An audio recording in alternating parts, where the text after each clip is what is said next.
I'm Richard Legina. Tonight, on Wraparound, we will be examining comedy. Well, some have speculated that it might be the sound of the Scottish slapstick in Gaelic, although they didn't spit as much as I did now. Relatively disease-free, no need to have that eye checked.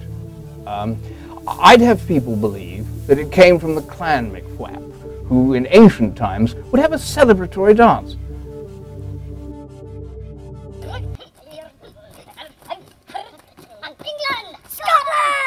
We definitely don't need that in there. Good heavens.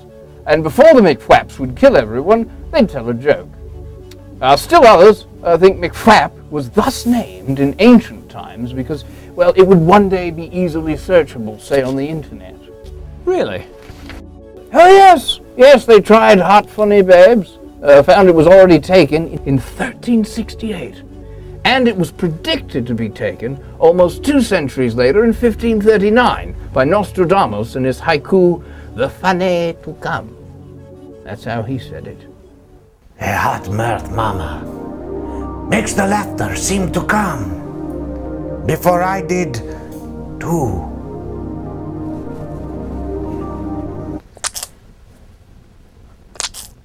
God. Well, we cut there obviously because Nostradamus was about to make his cum dumplings in his magic seeing pot. Again. Oh dear. Yes, it's a rather disturbing image, rather like seeing your grandmother, spread eagle, tapping out a Morse code of ecstasy on her worn and graying nubbin. Yes, best thing you can do, take your mind off the grandma's splayed and wrinkled honey pot, is some good clean fun. Like this, there's a sort of malicious ingenuity, a subtle eroticism to this work. Take a look.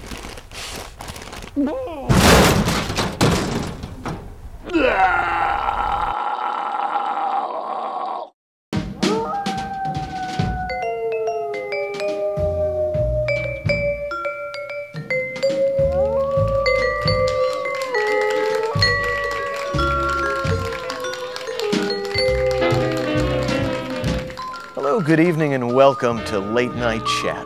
I'm your host, Pete Stoma, the smartest guy on TV. Do you know, when my staff and I began researching tonight's episode on unusual sexual fetishes, we pretty much assumed we'd seen it all.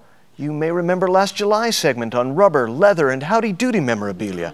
And who can forget the 45-year-old housewife from Racine, Wisconsin, who could only achieve climax by duct taping a large alley cat to her butt and jumping naked into a cold shower.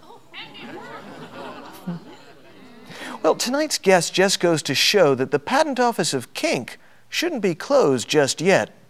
Good evening, Gertrude, and welcome to Late Night Chat. Thank you, Pete. I think you're the smartest guy on TV. Well, thank you.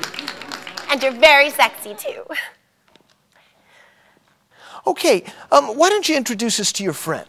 Oh, okay. This is my boyfriend, Ramon. And for the benefit of those members of our audience who haven't guessed tonight's topic, why don't you let us in on Ramon's little secret? Oh, okay.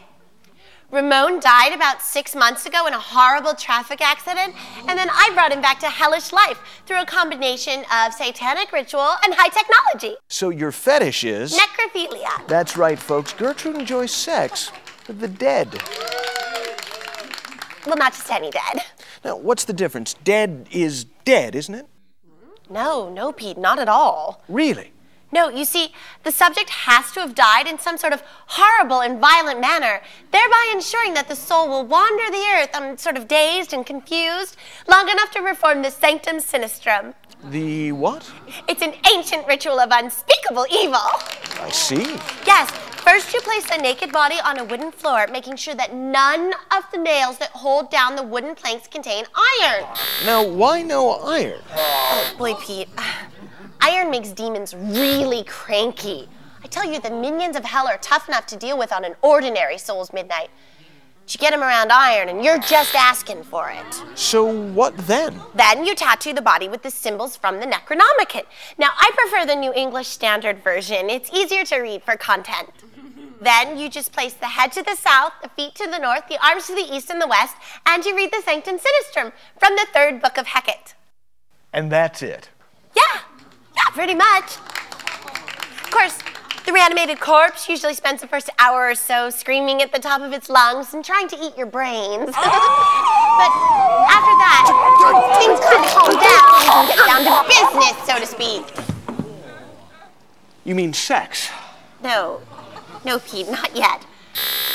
First, you need to install the neural interface at the base of the cerebellum. Now, this uses the Pentium 666 microprocessor. You'll find the plans for the interface and the remote in the October 1994 issue of Necromancy and Computing. So you've installed the hardware, you've performed the evil ritual, then what? Well, then you just put the pedal to the metal and you get ready to rock.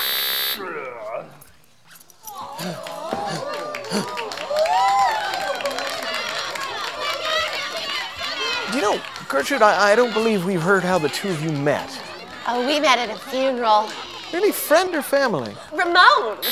Funerals are a great place to cruise for cute boys. Only in this case, the cute boys were in the boxes, not in the pews.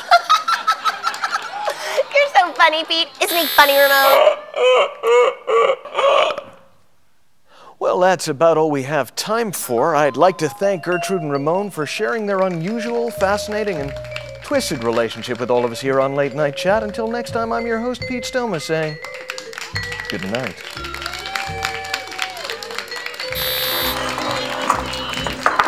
Go! Put him in the special pants!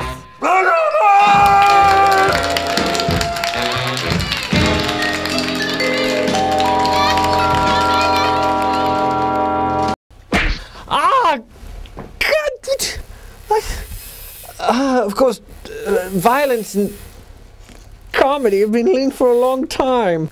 Comedy makes the violence inherent in living more palatable. Well, how so? Let's have a look at history. Bleeding?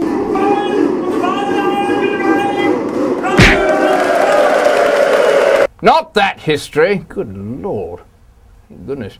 Oh. Now, of course, Hitler was also predicted in 1540 by Nostradamus as well. I'm coming, just coming, just